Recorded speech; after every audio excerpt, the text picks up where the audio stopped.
Well, hey there, you're on the internet. Welcome to Shimmertastic Week, and this is the Triple N Network, where all you newbie nerds can find all the news you'll need. Let's look at another ink today, shall we? Now, today's ink is, I believe, 8 of 10 in alphabetical order, and it is red Lustre. And, as previously stated in all of the other reviews, these inks are not my jam, but I am reviewing them for you people. Yep. And all the samples for this entire series, as well as Emerald of Chabor, was provided by the wonderful Penifactor from Down Under. So if you appreciate these reviews, send him some love. Yeah, so this is red. It's red with gold, except the gold isn't settling right now, but yeah. Look at the pearlescence. Anyways, now, two pens I used were these. This is a JinHao X450. It's fairly broad, fairly wet, which is why I love it. And this is a Pilot MR, which is the Euro Metro, essentially. And it has a Standard International, but every other component of it is very much like a regular Metropolitan. And all of these tests that I've done, every single one has had some kind of Metropolitan involved in the testing process somewhere. And this happened. Yeah, that's what I've come to call glitter pileup, which is where there's essentially bumper-to-bumper traffic in the feed of these pens, where like glitter gets caught and then the next bit behind it and behind it and behind it until it stacks up and just makes a mess, which is problematic. The opposite of fun to clean out, and it also means that the ink to glitter ratio, the longer I went on, was more and more in favor of the ink and less of the glitter. So, yeah. Now, I don't have many inks that are glittery outside of this series, and not many are made for fountain pens. There are some that are made by Jeroboam. I think they have 5 now, and actually, this is one of the ones that they have a similar color for. Red Lustre, meet Jeroboam Rouge Hematite. Yeah, it's, I have a bottle of this. I can't remember if it was my mother or my aunt. Just like, oh, she likes fountain pen ink, and like gave me this, even though I've been traumatized by glitter. I have. It's a dark history. Anyways, I have a bottle of this. I've had it for a while, and actually I've had better luck with it, but any ink that has a glitter component to it is going to require more cleaning. That's just a fact of life, like gravity. Yeah, so as you might be able to tell, between Red Lustre and Rouge Hematite, this is... It's dusty. It has this sort of dusty quality to it. It's lighter, it's thinner. Rouge Hematite is intensely rich. It sheens all on its own, and then it's got more gold glitter, and it's bright and it's vibrant, and you can dilute it a little bit, and it's still an intense red ink. Red Lustre, having tried it after Rouge Hematite, it fell flat. Fell pretty flat. But yeah, anyways, this was one of the few inks that I had something even remotely similar, so I of course had to compare those off the bat.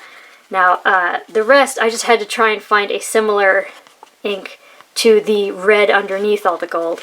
So, one that I found was Noodler's Tiananmen Red, but as you can see, this one's, it's darker, it's richer, it's more intense. This one's a little thinner, a little lighter. This is Noodler's Burning Red, which is a fast dry ink.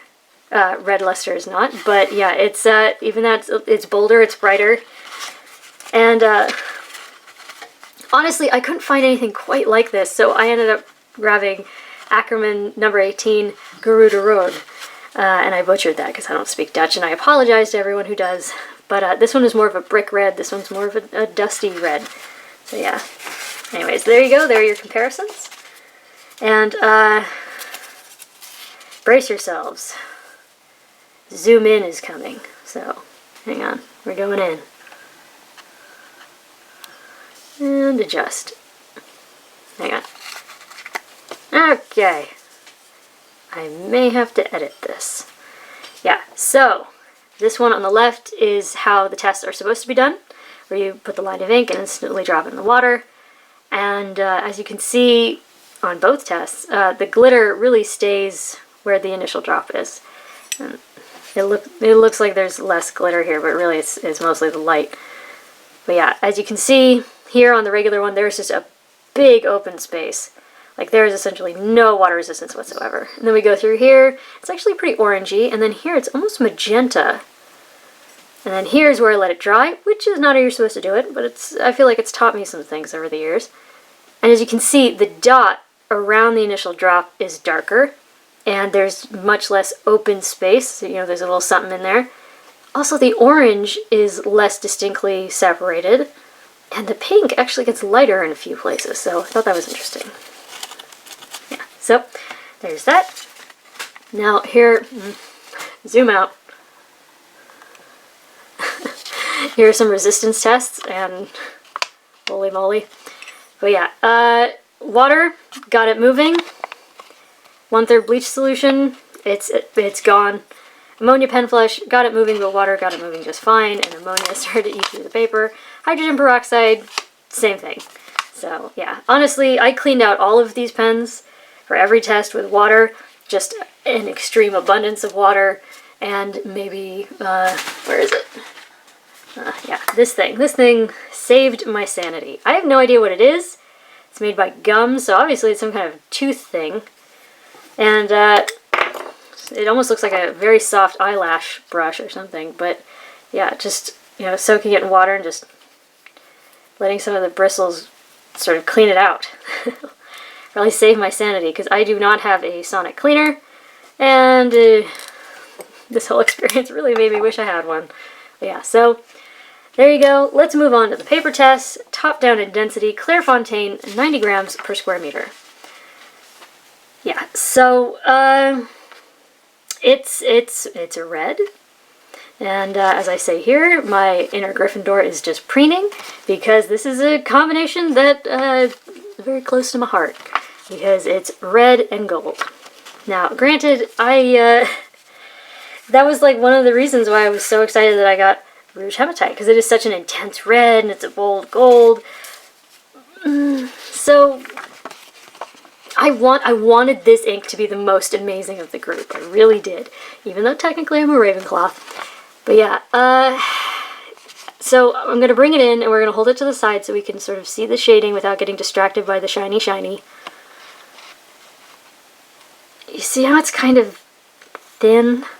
Or not thin, it's not so watery enough to be thin, but it's sort of dulled. You know, like it has a dusty quality to it. But of course, because it has that quality, we do have shading. Like we look at the top of the R, the top of the D, bottom of the W, and there's a little bit of it in the Japanese medium with the MR as well, but it's, I mean, the line is a bit larger, so it's easier to see with the X450, but yeah. Now, that Japanese medium took 20 seconds to dry, and since this is a smaller page, the smudge went right off the page. But the X450 took 35. Now, generally, I do stop counting at 30, but like every ink in this series, the under component, so the actual ink besides the glitter, is fairly wet flowing. And generally, they've been fairly well saturated. And then on top of that, they've got ink, and these are fairly dense papers, so there's logic to this. You know, it's wet flowing, it's got stuff in it, dense paper, hard to soak in. Do I wish it was faster? Yes. Do I wish that my shower also made me breakfast? Yes, but I'm not going to try and make both things happen. I'd electrocute myself. So, yeah, it's glitter. And I've been traumatized by glitter. I've been hurt too much. But yeah, so this is, it's not my bag, but it's very well behaved. There's no bleed, no feather, no spread, no echo, no sheen. All well behaved in that regard. Lovely. However, and this is something that Rouge Hematite is absolutely guilty of, it makes a mess when you get it wet. Dyed the page, pretty much everything's gone. What is there is kind of spotty. Forget about trying to recover it. It's a bad day. Now, next up is Fabriano Echo. It's an 85 gram per square meter paper. It's probably my favorite to use. It's very enjoyable to write on. However, so once again, I'm going to bring it in at an angle so we can see some of the shading. And yes, there is shading, but again, it's got sort of a dusty quality to it. It's not watery or thin. It's just a bit undersaturated. It's like they were cautious or something. But yeah, you know, there is shading. It's there. However, when you look at it at certain angles, all you see is the glitter, because where there is shading is also where there tends to be glitter. So like, look at the bottom with the B in boxing. Then we turn to the side, and oh look, that's where it's dark. So yeah, it's yeah, oh, glitter. But also, as you might be able to tell, so here in the MR, so the all glittery, 5 mostly glittery, boxy, getting spotty, wizards, little less, jump, little less, quickly, little less. So the longer it's being used, the less the glitter is coming out. And it gets to here, like by this section, there's almost no glitter left. So there is serious glitter pile-up problems. But yeah, again, no bleed, no feather, no spread, no echo, no sheen. The glitter does smear even after it's dry, so like the back of this page is shimmery because they were stacked on top of each other. Yeah, again, I mean, it's hard to make a red ink water resistant in the first place, but then, yeah, so it dyed the page, and actually more of it remained than I thought. However, it is very patchy, and the camera is increasing the contrast a little bit because it's not quite as easy to read it in person. Now, next up is Rhodia, 80 grams per square meter. You know this stuff. And here, I don't even have to bring it in at too much of an angle. You can see the shading through here, and you can see the lines of the quadrilateral paper. And generally, that doesn't happen when an ink is you know, fully saturated. So that's unfortunate. But you do get shading. And again, the Japanese medium, 19 seconds to dry. The broad wet JinHao took 34 and went clear off the page. And again, this red kind of has a dusky kind of quality to it. It's, yeah, but then of course we turn it to the side and it's just gold everywhere. And once again, you can see in the scrubby, the top scrubby, not as much glitter. And same with the writing. It's, yeah, like by the time we get down here, there's like almost no glitter. Yeah, but again, no bleed, no feather, no spread, no echo, no sheen. All good in that regard. And actually, it didn't dye the page as much here. You know, like when I went to sop it up, it took most of the ink with it. So, yeah. What's weird is we totally lost the W, pretty much. We got like 2/3 of the A. Part of the T. It's weird. It's patchy, but yeah.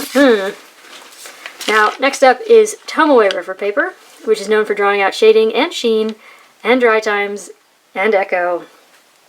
We got nearly all of that. We do not have sheen. We do have a dark halo effect around the wettest parts, which you can no doubt see, especially in the bottom scrubby. And a lot of times when inks do that, they might sheen. It's an indicator that they might have the potential for sheen. It's not a guarantee, but I don't know. I feel like if I could pull out this ink, get rid of the glitter, and put it on with a paintbrush on this paper, maybe I could get some sheen, but that's very complicated. I don't know if I want to try that hard. Now here, because of the way this paper works, the way it makes ink pool, it can really show the breadth of shading. It can show just how thin it can be, and it can show how dark it can be. And here, it definitely starts to look thin. You know, it really starts to look thin and dusty, sort of undersaturated, and the dry times were epic. Now that Japanese medium took 27 seconds to dry. That broad and wet JinHao took 2 minutes. Now on a previous test, one took a minute, and I got exasperated after a minute and stopped counting. I tested this after, and I was like, all right, you know what, I'm gonna keep counting. It's probably only like a minute or so, you know, minute and change. No, 2 minutes.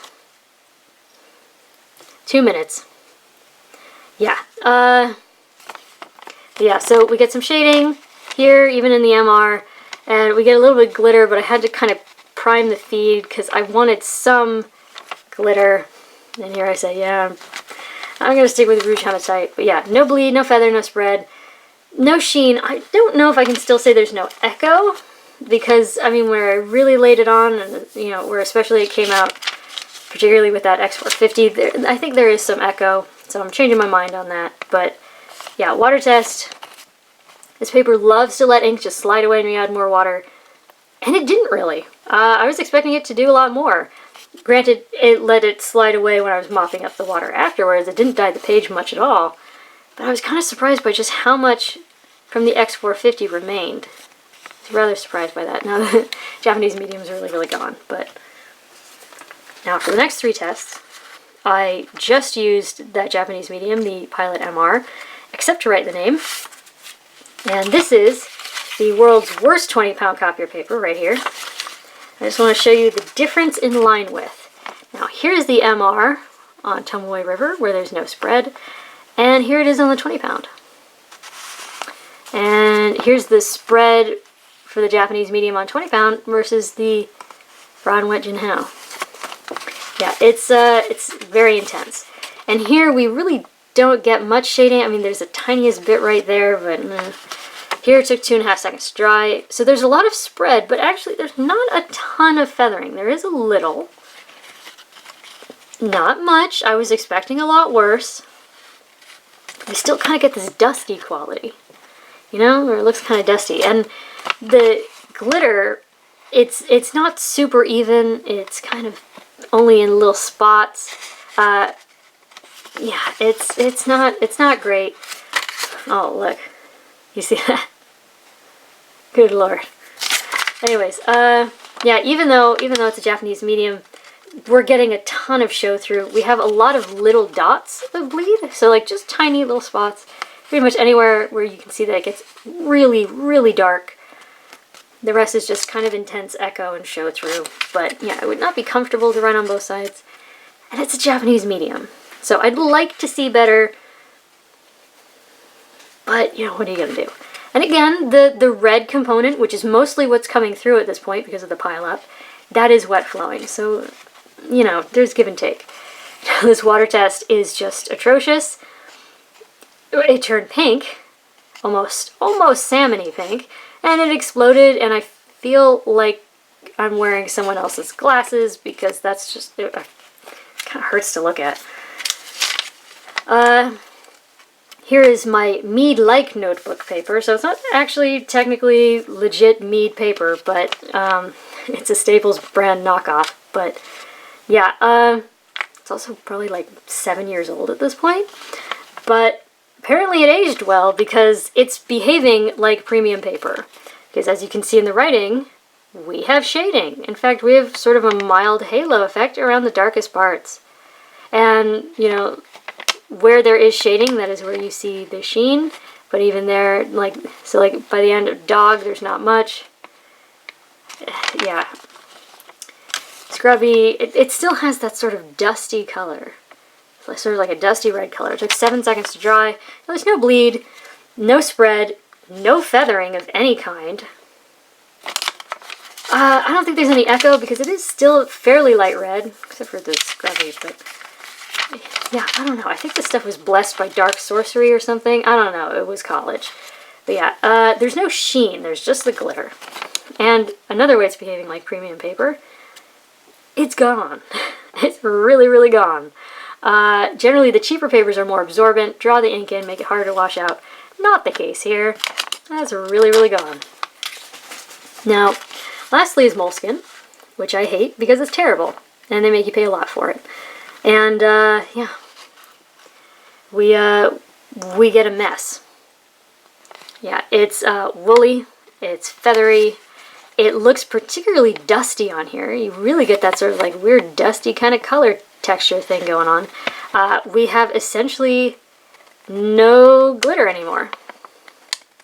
It's essentially all gone. Yeah, and, as you might have been able to tell from the little picture I inserted, yeah, that's the red. That's yeah, so there you go. Yeah, so it's a mess. I hate this paper. And then we get this, and again, this is a Japanese medium, and yes, the red component, which is all that's coming through at this point, is wet flowing, but this got all over the page below. I would like to see better. I've learned to not expect it anymore.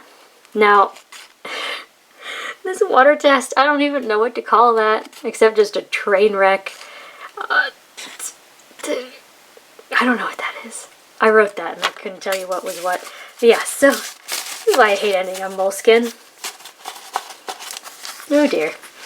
So yes, there you go. For your consideration, Diamine Shimmertastic Red Lustre. It's the sort of straight red of the group. Brandy Dazzle is not really red, it's more of a coppery color. Yeah, just gonna put that there. Just, yeah. But yeah, yeah, it's a different kind of red, and just like all glittery inks, you're gonna have to use. It's gonna take more to wash it out. All of these, the entire Shimmertastic line is giving me trouble in every single Metro or Metro-like pen that I own, so keep an eye on that. Yeah, for your consideration from the Triple N Network. If you like the video, please give it a thumbs up. If you'd like to see more, please subscribe to the channel. And thanks for watching. Bye.